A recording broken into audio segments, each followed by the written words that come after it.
So the number two most voted for question was, how do you prepare a perfect portfolio to get recruiters to come find you? So this one is tricky because there really is no clean answer for this. So in order for a recruiter to come find you, you need to be part of some sort of information source or platform that they're regularly on, so they can actually find you on it. Like I think a lot of folks think of portfolio as like a personal portfolio website. It doesn't really matter how good your personal portfolio website is. It's not like there's really a central repository for them that's like easily searchable that a bunch of recruiters are on.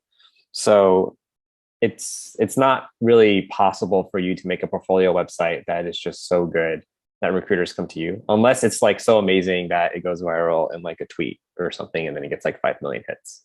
I think my advice here is probably to invest in LinkedIn, because that is like a platform that is essentially a collection of portfolios alongside a bunch of other features, obviously, that recruiters are like constantly on. Like I'm sure like most recruiters, like it's 50% of their job is just going on LinkedIn and looking for talent, especially if they're a sourcer.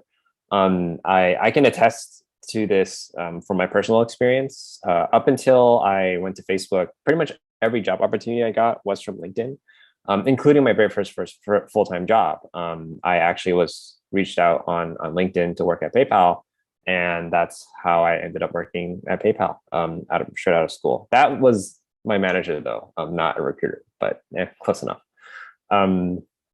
So yeah, if you don't take LinkedIn seriously, you should take LinkedIn seriously. But yeah, be careful because like so it's a social network, and social networks can be addicting, and there's frankly a lot of low quality content on LinkedIn. So maybe don't spend too much time browsing the feed, or you don't really have to post yourself. But in terms of like essentially making your profile like a resume plus plus and having a good amount of connections, I think that's more or less mandatory in this day and age, especially if you're like a junior engineer who's struggling to get job opportunities. Another piece of advice here, this is something that also stems from my personal experience, is if you have a good presence in side projects, that is another way. It's like kind of portfolio-y, to get recruiters to come to you.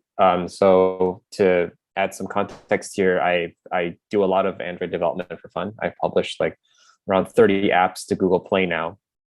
They've gotten millions of installs combined. I think when I most recently checked, like over 2.2 million installs combined across 30 of them. And for every app, you're required to have an email address attached to it, because if a customer doesn't like your app, they need to be able to email someone. And similarly, if Google doesn't like your app, they need to be able to email you to complain at you to fix it. So I've actually had a lot of recruiters reach out to me through that, through my Google Play developer email, because I build these apps and they're pretty clean and they have a ton of users, like hundreds of thousands of users. And they ask me like, hey, like you've built these amazing Android apps. Do you want to come work at company X to work on Android? And I've gotten a lot of pretty legit names this way. Square has reached out to me, I think, multiple times, like 3 or 4. Instacart, Uber. So yeah, this is just another point for side projects here. You're gonna, if for those of you who are like relatively new to the community, side projects are something that Rahul and I will talk about a lot, because we really do believe in them, and we think that right now people are severely underutilizing them. Like side projects are so much more powerful and much more accessible than people think. Yeah, I think that portfolio, I think when the question here is asking a perfect portfolio, that kind of is implying that you have some work that you want to show off. It's not simply your what college did you go to or what your work experience is. Portfolio, in my mind, implies that you want to showcase your personal projects. And I think that honestly, I don't have a good solution for you here. Like I think what Alex mentioned is 100% correct. Like LinkedIn is probably the best we have right now. If you have an app published and there's like a third party marker of your publication, like the obvious one is, Google Play store listing or an app store listing on the app website. Those are obvious ways that you can show off that, hey, I have this thing published. With a website, it's a little bit harder because there's no canonical way to understand, how many downloads does a website have or what's the star rating in the same way that there is for a mobile app. I think a lot of people will try and use GitHub for this. So they can update the README file in their GitHub. But the issue with GitHub, Google Play, and App Store is that there's a discovery problem in the sense that recruiters will not typically go to those platforms and seek out people, right? That's where LinkedIn is really powerful, because the entire point of LinkedIn is to connect job seekers with recruiters. And so I think LinkedIn is definitely essential. But I also wanted to make a comment here, which might be a little bit controversial, which is that LinkedIn has negative network effects. Like LinkedIn is so big now. It has, I think, 600 million people who are registered, that the fact that you have a LinkedIn profile or a LinkedIn account doesn't actually tell me anything about your competency as a developer or engineer. But like maybe back in the early days of LinkedIn, it did. Or let's say that, you're part of the tech career growth community.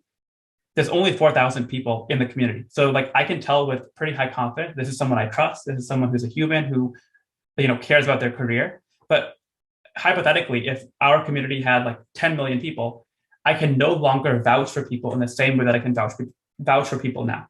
And like I'll give you a concrete example. There was someone in my network published a certification saying, hey, I took a JavaScript quiz on LinkedIn and I scored in the top 10%. And I can tell you with a lot of confidence, for me and for a lot of the companies that I've worked at, you scoring at the top 10 or 20% on a LinkedIn quiz about JavaScript tells me very little about how good at JavaScript you are. And the reason is because I really don't believe that the best JavaScript developers in my community in Silicon Valley, they are probably not spending their time doing a LinkedIn quiz about JavaScript. So I think LinkedIn is essential, but like you have to be careful about, don't waste your time doing a lot of these things unless you know that there is an ROI, that you're going to actually be able to get feedback from a human and you're able to see the results from what you put in.